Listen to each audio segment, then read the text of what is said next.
কি হচ্ছে ভাই? এটা ভাই ডাটা বন্ধ তাই জমিতে দেবে। এই সার? এই সারের লোকে জৈব সার।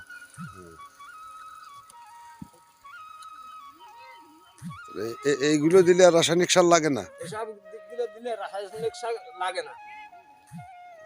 এই বিরাট ধরন্তরে সার।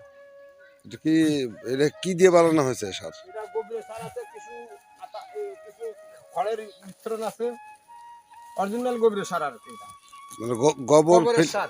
গোবর ফেলে ফেলে, গরুর গোবর ফেলে ফেলে সার বানানো হয়েছে, তাই তো? গরুর গোবর ফেলে ফেলে এটা। এই যে ইউটিউবটা দেখছেন না, এর উপরে গর্ত করে না, উপরে ছোঁয়া গর্ত করে চলে ওটার একশন আবার তলে চলে যায়। তাহলে এই সারটা রাসায়নিক সারের চেয়েও ভালো সার? রাসায়নিক সারের চাইতে অধিক উন্নত মানের সার। এই যে ঘন কুয়াশা পড়তেছে, এর ভিতর কাজ করতেছে, আপনার শীত লাগতেছে না? আমার শীত লাগতেছে, কিন্তু এই কর্মটা করলে একটু কম লাগে। মানে কাজ করলে শীত কম লাগে? কাজ করলে শীত কম লাগে, কিন্তু এর ভিতর যদি কাজ না করে বসে থাকে তা আমার কাছে মনে হয় যেন শীত আরো বেশি লাগে। শীতে তো সবাই কাহিল, এখন যে পরিমাণ শীত পড়তেছে, তারপর কুয়াশা, যে পরিমাণ কুয়াশা, 10 হাত দূরেও কোনো কিছু দেখা যাচ্ছে না।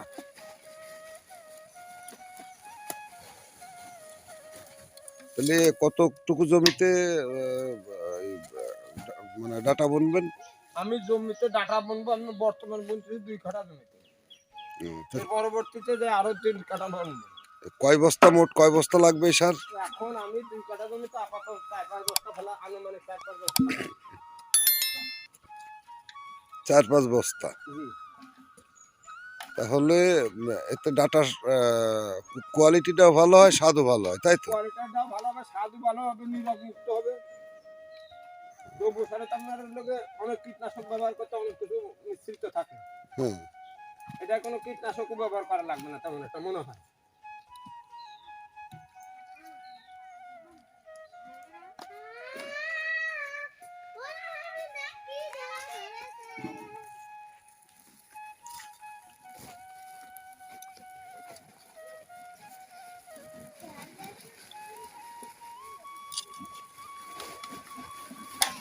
তাহলে আপনার পুরো পরিবার নির্ভর করে চাষের উপরে, তাই তো? আপনার নাম ঠিকানা একটু বলেন তো। আমার নাম ওবায়দুর রহমান খিলাফত, বাড়ি পাঁচপাখিয়া, থানা জেলা? থানা শৈলকুপা, জেলা ঝিনাইদহ। আচ্ছা, তাহলে মোটামুটি চাষ করেই আপনার জীবন ধারণ চলে, তাই তো? কষ্ট তো আর হয় না? কষ্ট হয় না, আল্লাহর রহমতে সুখী আছি, ভালো সুখী আছি চাষের উপর নির্ভর করে।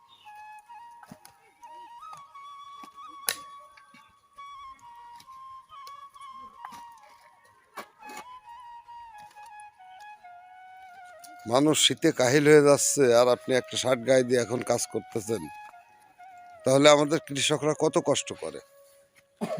কষ্ট করতে, কিন্তু কৃষকরা তো মূল্যহীন।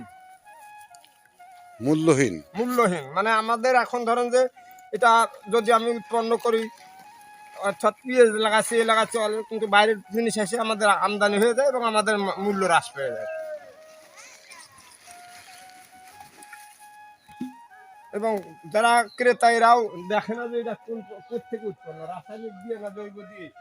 অনেক অনেক ক্ষেত্রে জৈব সারের জিনিসগুলো সম্পূর্ণ খেতে সুস্বাদ লাগে।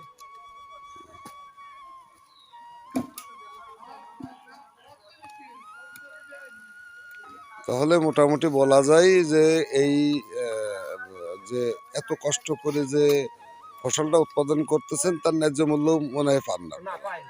ন্যায্য মূল্য পান না? কারণ খরচ অত্যাধিক হয়ে যায়। খরচের তুলনায় যে বিক্রি করে যে টাকাটা হয়, সে টাকায় লাভটা আসলে সেইভাবে আসে না। লাভ আসে, সেইভাবে আসে না। শীত চারিদিক চোখ করলে কুয়াশা আর কুয়াশা, এর ভিতরে আপনি কাজ করে চলে যাচ্ছেন। ওদিকে তো মানে কিছুই দেখা যায় না, সব আগুন পোহাই, আর আপনি এর ভিতরে খালি একটা শার্ট গায়ে দিয়ে কাজ করতেছেন। তাহলে এগুলো তো আর নিজে খাওয়ার জন্য এত জমি করতেছেন না? না, আমি নিজে খাওয়ার জন্য কথা, নিজে কম বেশি খাবো, কিছু পাড়া প্রতিবেশী খাবে, কিছু হাটে বিক্রয় করবো, আবার এমনকি বাড়ির পাশ থেকে নিয়ে যেতে পারে ক্রয়ওয়ালারা।